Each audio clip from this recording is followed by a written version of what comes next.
we got here the first day, the very first thing we did was look at videotape and try to see what we had on campus, and then quickly find out what's out there. And I can tell you, January 19th, a lot of the players are pretty close to making their commitment or have already made their commitment. But fortunately, we were able to get in on some who either wanted to rethink their commitment or were still in the process of visiting colleges and universities. And we feel like we've helped ourselves. We've got a good mix. We've helped ourselves at some positions, and I'll let you, some of you may want to ask me individual questions about that, but we've got a good combination of junior college and high school players. We really wanted to get a strong high school class, and I can tell you of the high school players that we've signed, 100% of them are NCAA qualified already. And we're excited about that. They're people who we think will arrive here in August and will help us. Now, some of them may have the ability to help us immediately, but most of them we think are going to be people who we can develop to be great players in the future. And again, I can answer specific questions about those as we go along. Junior college-wise, I'm really excited that we got out there in time to counsel some visits. We had some players who had visits scheduled at other places, and Coach Lucas and Coach Webb and my coaches did a good job of getting in there and saying, hey, we've got a coach now, we're up and running, how about take a visit to our place? And we were able to turn around some and get them coming our direction. So we've got some players who can help us fill some, what we think are some crucial areas on our team from the junior colleges as well. So again, I want to thank my coaches for really working hard, long hours, and we hadn't had a break since we got here, and we're going to keep it that way for a while. But we're really excited about this class here today. I think it's a great, the junior college players all will graduate in May, and the high school players are all fully qualified, NCAA qualified already, and good players from every one of these guys are good players, and we think can help us compete to win a conference championship in this conference. So with that, I'll open it up if any of you have any specific questions that you'd like to ask. Coach, since today is the only day you can comment on until they arrive on campus, what stands out about this class to you? What stands out? I think that the fact that we were able to, we went out, we felt like we had needs at every position. And, you know, for example, let me start with quarterback. You know, we got a great quarterback in Martin Hankins. Trey Willie's done a real good job backing him up, and Trey's going to be a senior. So, you know, with Martin having only 2 years left, we felt like we needed to get a quarterback or more than one on campus who could compete to be his replacement and not wait till, you know, 1 year, 2 years. And I tell you what I really like. I like what Texas Tech has done. The last 2 years now, they've had fifth-year seniors start back-to-back. 2 fifth-year seniors have started.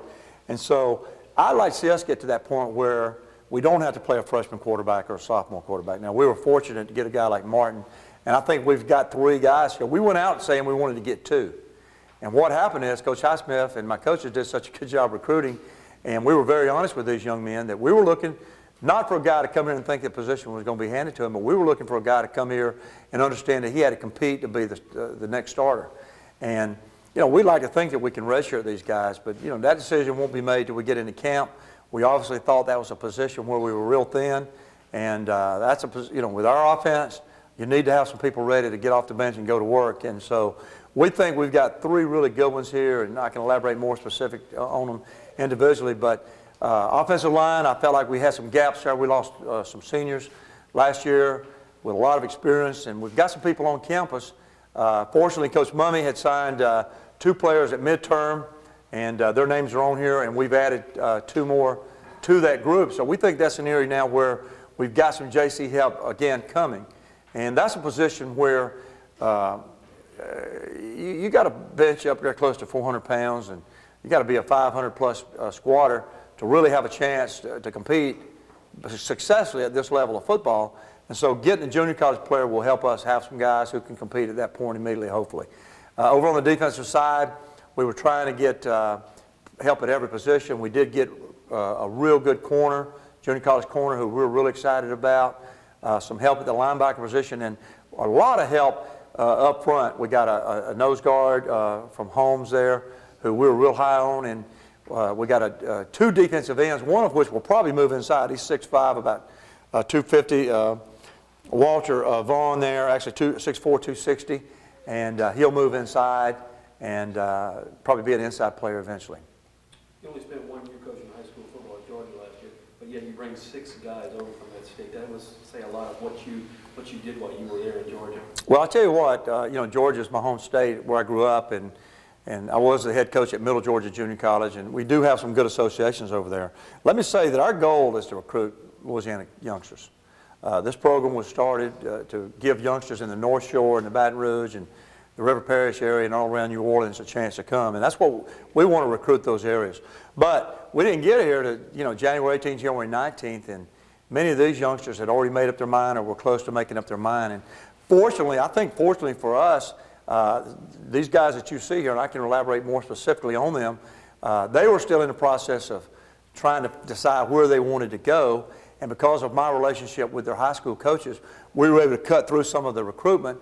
One of the youngsters, for example, Walter Vaughn, the 6'4", 260-pound defensive end from Spalding, Georgia, his high school coach has sent me players just about everywhere I've ever been. His son played for me. And so I went over to Georgia to speak at a clinic right after I took the job. He said, hey, I got a player for you. And, to be honest with you, I didn't even need to see film because he sent me so many good players. Now, we did look at the film, and wow, were we really excited. And he canceled a visit to another 1AA school to come here. And so that's where that came into play. That's where that helped a lot, in that the coaches had a relationship with me. And I think that eventually we can develop that relationship with all the coaches in the North Shore and the Baton Rouge and River Parish area. And that's what we're going to work hard to do. Good question. How, looking down at the one Division I transfer you got in Gerald Watson, how huge was that for you to get a guy from Louisiana coming from a big-time school like Auburn to come over here and give you a little help? Well, I'd like to take credit for that, and I'm not going to try, not even going to try. That's one of those things. When someone said, man, you're really lucky, and I said, I like to think somebody's looking out for us. But I think we did some checking on him, and we know he was a great high school football player, and we talked to the people at Auburn, and he's a fine individual, great young man, and a great football player. And so there's no question that he has the ability to come in and really help us. We lost Ray Perkins to graduation, and that's a position that's very important in our offense. And that was a late Christmas present for sure, or an early one for me. And we're really excited about that. And Walter is on campus going to class, and good student, and that's just a blessing for us to have him. Good question.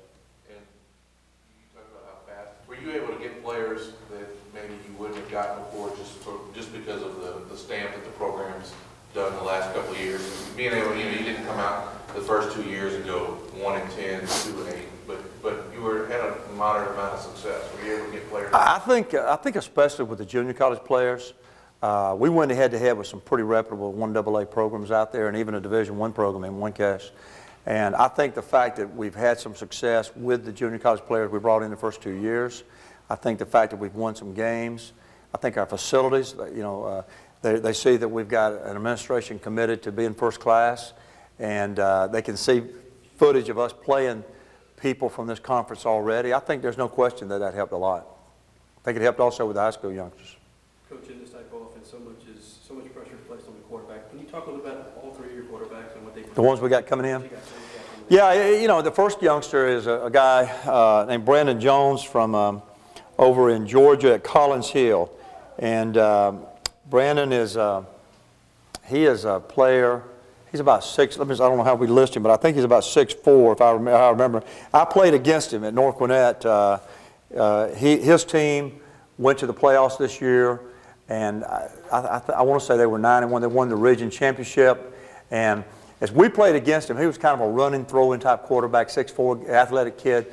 And as we watched him play, as I watched him play, the week we got ready to play him, and then the week we played him, and then later, as this started transpiring, I thought to myself, boy, I'd love to see that youngster in our offense.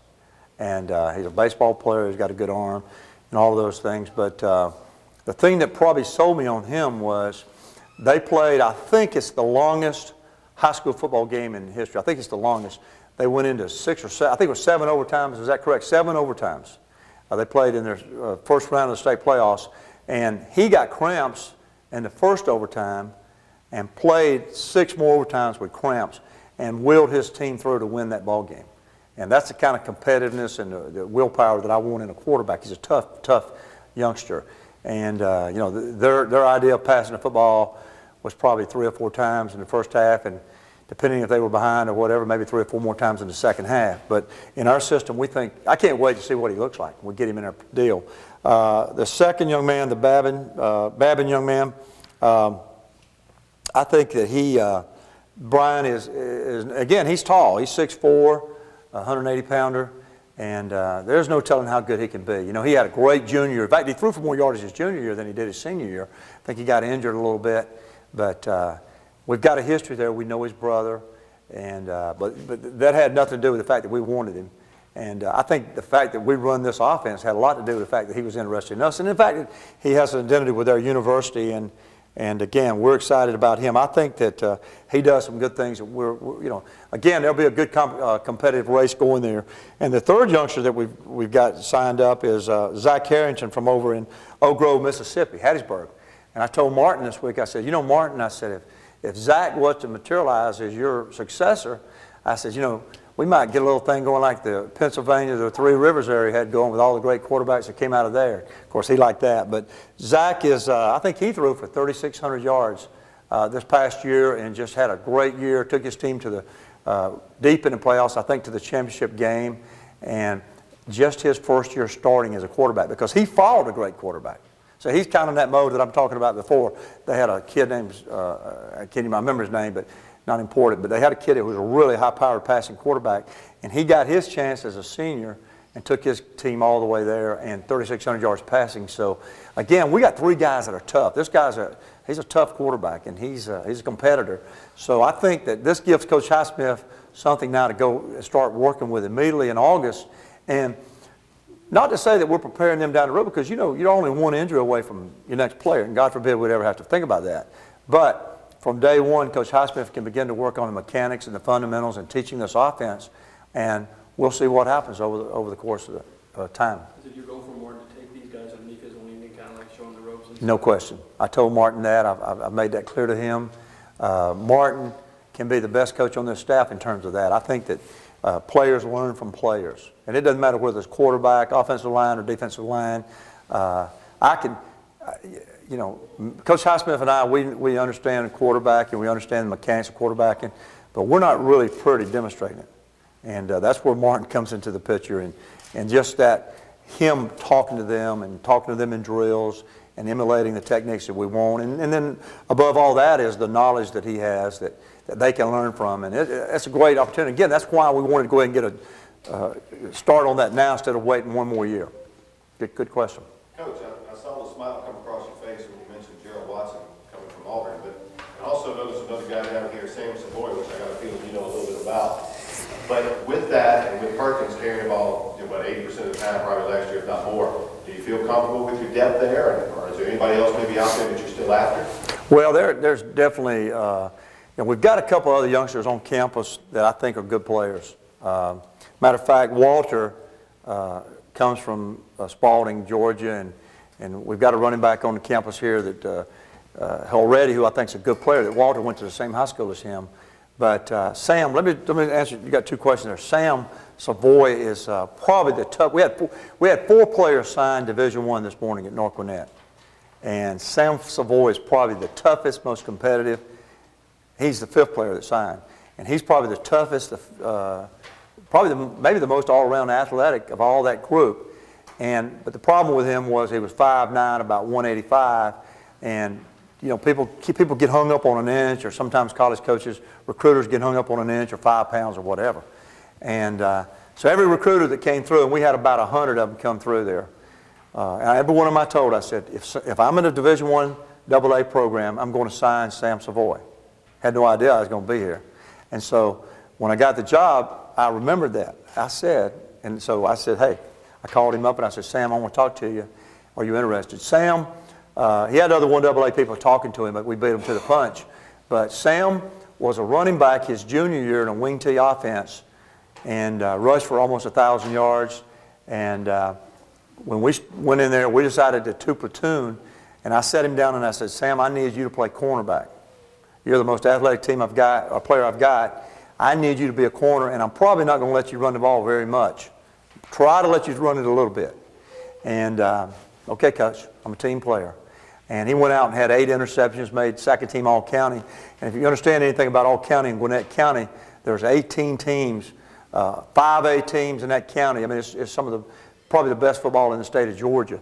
And for him to make second team All-County as a corner in his first year and have 8 interceptions was tremendous. And more importantly than that, he ran back punts and kickoffs. He's a very competitive youngster. And he's going to be an all-around player for us, and we're going to play him at running back. I think he's in our offense with what we like to do, out of the shotgun and so forth. He can really help us. He's a tough runner. He's got great vision. And I'll be honest with you, I expect Sam to play some as a freshman. I don't see him redshirt. And I think he's got the mental toughness to make this jump from high school to college immediately and play, if you understand what I mean by that. Now, will we look for more help at that position? We're going to look at it as the next week or two goes by. We've got a couple of scholarships we're holding back, and whether it's a running back or cornerback, we'll probably take the next best player that we find out there after today. Good question. Coach, with Felton and Hutch at wide receiver, you really only got one receiver in this class. Talk about the local guy. Sir? Talk a little bit about the local guy you signed. Oh, I tell you right now, I love him. He Merritt is, looking at him on videotape, we're going to start him out as an outside receiver, and I think he's, we feel like he's got the ability to help us out there. But to be honest with you, we've got some, as our inside receivers get a little older or maybe graduate, I could see him before he graduates moving in inside. Coach Highsmith and I had a young man at Belhaven that played wide for us that caught 88 balls by himself one year. And Merritt reminds me a lot of him. He's got height, he's rangy, he's got good speed, and he's a competitor. Looking at him on videotape, he competes for the ball. He goes up, catches it over his shoulder. And we think that's a great catch for us. We're really excited. And that's the shortest I've had to go for a home visit. In all the years I've been coaching, that's walk across the street. So. You beat Hal out for him too. Well, that was good. Hal told me, and Hal was really good about that. He said, look, we want this guy. We're going to try to get him, but you need to try to get him too. And, it helped us the fact that he likes, he lives right here and he can walk to his mom and dad can walk to the stadium and so forth. So we're very happy about him.